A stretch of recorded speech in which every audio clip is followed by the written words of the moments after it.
Hello and welcome to Advice with Ben. Today I'll be talking about Harry Potter fans. Unless you've been living under a rock for the past few decades, you've probably heard of Harry Potter, one of the most popular fiction series of all time. Now my personal favourite fiction series is Liam Neeson's Taken trilogy, but my little sister prefers Harry Potter and she can beat me in a fight, so she usually gets to decide what we watch. I've never actually read Harry Potter because I only like books where you have pictures to colour in, but apparently they're very entertaining to read. The story takes place in the magical fictional land of Scotland and features a strong central group of characters, including Harry, Hermione, and that ginger family they hung around with a lot. The Harry Potter books have been inspirational to many people, with Hermione being an inspiration for nerdy teenage girls who didn't feel like they fit in, and Voldemort being an inspiration for angry bald men who want to kill everyone. As an incredibly obnoxious child, Dudley Dursley was one of my heroes growing up. As well as books, Harry Potter is an amazing film series featuring talented actors such as Alan Rickman, Maggie Smith, and Warwick Davis, who played about half the characters, such as Professor Flitwick, Griphook, and Fred Weasley. After watching the films, it's very easy to see why people would want to go to Hogwarts. For example, there's a magical mirror that shows whatever you desire most in the world, and you can fly around on a broomstick playing the most confusing sport ever invented.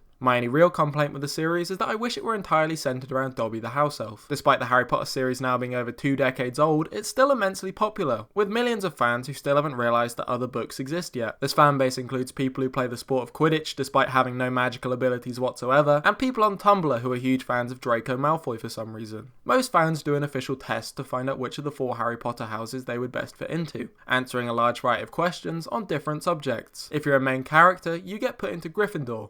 If you can do maths, you get put into Ravenclaw. If your favourite colour is beige, you get put into Hufflepuff.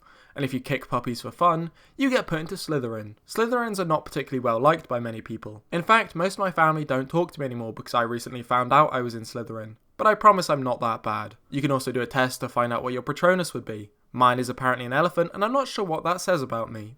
If you're a kid who loved Harry Potter, you've probably picked up sticks and pretended they were wands at some point, only to be surprised when you find out you're actually a wizard and you learn the hard way that magic isn't something to joke about. Most Harry Potter fans are completely lovely, but there is a small subset of fans who take it slightly too far. They can do this by seeing other fan bases and being unnecessarily aggressive to them, or they'll compare literally everything in life to Harry Potter to a ridiculously extreme extent. And don't get me wrong, they are incredibly enjoyable books, but maybe you can try and expand your literary tastes by reading other books, such as the manga Mixed Bathing in Another Dimension, The Hero of the Unlimited Bath, or the Bible, another classic. If you found my thoughts on the world of Harry Potter and its fans amusing, I'd really appreciate a subscribe.